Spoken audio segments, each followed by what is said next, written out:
Hi friends, आप लोग कैसे हैं। आपका अपना चैनल साहिल एजुकेशन पॉइंट में आपका स्वागत है। आज हम लोग बात करेंगे क्लास 10th का हिंदी, जो कि काव्य खंड है, कविता से है। पाठ है आपका 4 और कविता का नाम है स्वदेशी, जिसके कवि हैं बद्री नारायण चौधरी प्रेमधन। तो सबसे पहले बद्री नारायण चौधरी प्रेमधन की जीवनी के बारे में जान लें। बद्री नारायण चौधरी प्रेमधन का जन्म हुआ है 1855 ईस्वी में मिर्ज़ापुर, उत्तर प्रदेश में। और चौधरी प्रेमधन जी भारतेंदु युग के महत्वपूर्ण कवि थे और अपने साहित्यिक तथा सामाजिक जीवन में भारतेंदु हरिश्चंद्र को अपना आदर्श मानते थे। प्रेमधन जी प्रतिभा के बहुमुखी थे। वे निबंधकार, नाटककार, कवि एवं समीक्षक के रूप में याद किए जाते हैं। उन्होंने भारत के विभिन्न स्थलों का भ्रमण किए और 1874 ईस्वी में मिर्ज़ापुर में रसिक समाज की स्थापना की।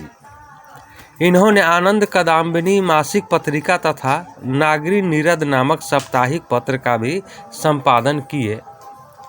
और इनकी यानी प्रेमधन जी की मुख्य रूप से ब्रज भाषा और अवधी के प्रमुख कवि हैं, किंतु युग प्रभाव के फलस्वरूप इनमें खड़ी बोली और गद्योन्मुखता भी स्पष्ट झलकती है और इनका निधन सन 1922 में हुआ। अब इनका कविता को भावार्थ को अब हम लोग समझें, पढ़ें।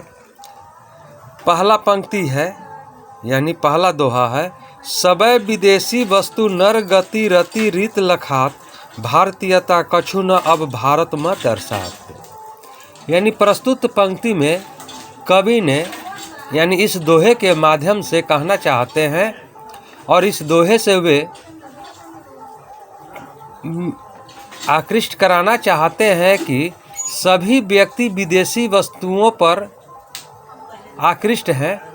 यही ढंग और गति सब ओर दिखाई पड़ती है। भारत में अब कुछ भी भारतीयता नहीं दिखाई पड़ती है। दूसरा दोहा है, मनुज भारती देखी को सकत नहीं पहचान, मुसलमान हिंदू किधौ कै हैं एक क्रिस्तान। कवि इस दोहे में विभिन्न धर्मों में बंट चुके भारतीयों की दशा पर टिप्पणी करते हैं।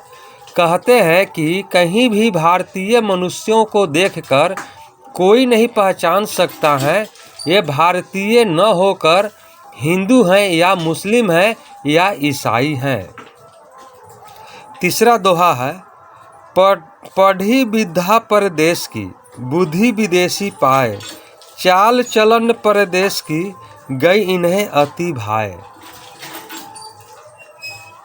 कवि इस दोहे में विदेशी शिक्षा के कुप्रभाव की ओर संकेत करते हैं और कहते हैं कि परदेश की विद्या पाकर बुद्धि भी विदेशी हो जाती है।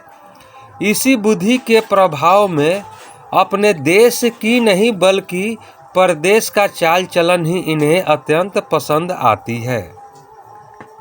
चौथा दोहा है, ठट्टे विदेशी ठाट सब बनेओ देश विदेश, सपनेहूँ जिनमें न कहूँ भारतीयता लेस। यानी कवि ने इस दोहे में विदेशी शासन में देश की बदली हुई सूरत और खोई हुई भारतीयता का उल्लेख करते हैं। कवि कहते हैं कि विदेशी ठाट सभी जगह है और यह देश अब विदेश हो रहा है। सपने में भी कभी किसी में भारतीयता बची हुई नहीं दिखाई पड़ती है।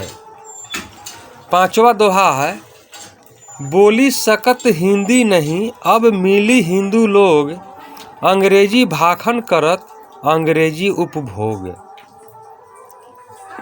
यानी प्रस्तुत पंक्ति में कवि ने अंग्रेजी प्रभाव में हिंदुस्तानियों की बदलती हुई भाषा और व्यवहार की ओर संकेत करते हैं। कवि कहते हैं कि हिंदुस्तानी अब मिलने पर भी हिंदी नहीं बोलते, वे अंग्रेजी बोलते हैं और अंग्रेजी वस्तुओं का ही उपयोग करते हैं। छठा दोहा है, अंग्रेजी वाहन अंग्रेजी वाहन वसन वेश रीति और नीति, अंग्रेजी रुचि गृह सकल वस्तु देश विपरीत। कवि इस दोहे में सभी प्रकार की अंग्रेजी वस्तु को देश के विपरीत बताते हैं। वे कहते हैं कि अंग्रेजी वाहन, वस्त्र, वेश, रीतियाँ, नीतियाँ, रुचि, घर, सभी वस्तुएं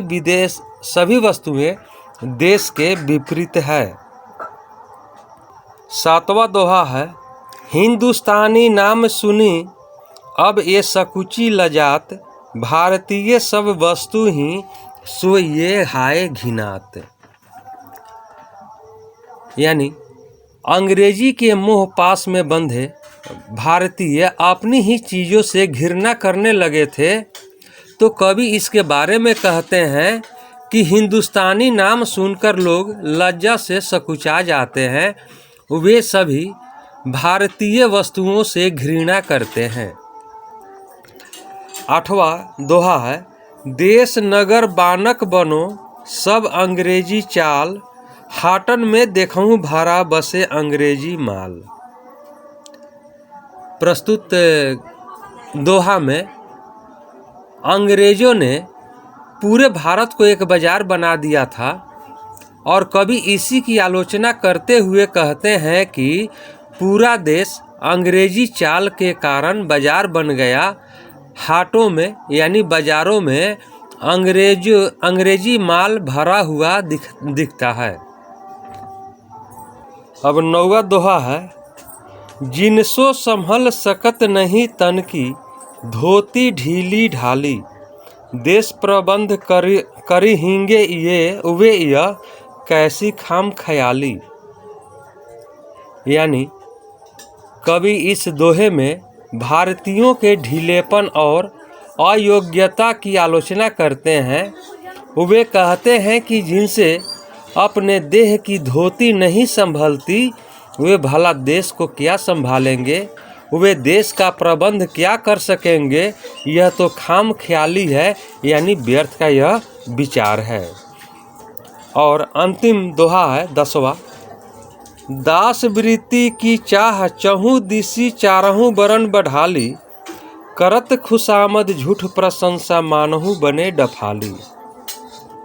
यानी अंग्रेजी शासन के प्रभाव में भारतीयों की मनोदशा बिगड़ चुकी थी, उनका स्वाभिमान खो रहा था। कवि इसी संबंध में कहते हैं कि दास वृत्ति की इच्छा चारों दिशाओं में, चारों वर्णों में बढ़ी हुई है। सब के सब खुशामद में लगे रहते हैं, अपना काम बनाने के लिए झूठी प्रशंसा में लगे रहते हैं। इन्हें देखकर लगता है ये झूठ का ढोल बजाने वाले हैं। दोस्तों, यह था आपका स्वदेशी कविता का भावार्थ। यह वीडियो आपको कैसा लगा? वीडियो को लाइक करें, शेयर करें। चैनल पर नए हैं तो चैनल को सब्सक्राइब करें, बेल आइकन का बटन दबा दें, जिससे कि वीडियो सबसे पहले आप तक पहुंच सके। अब हम लोग अगले वीडियो में मिलेंगे, तब तक के लिए जय हिंद, जय भारत।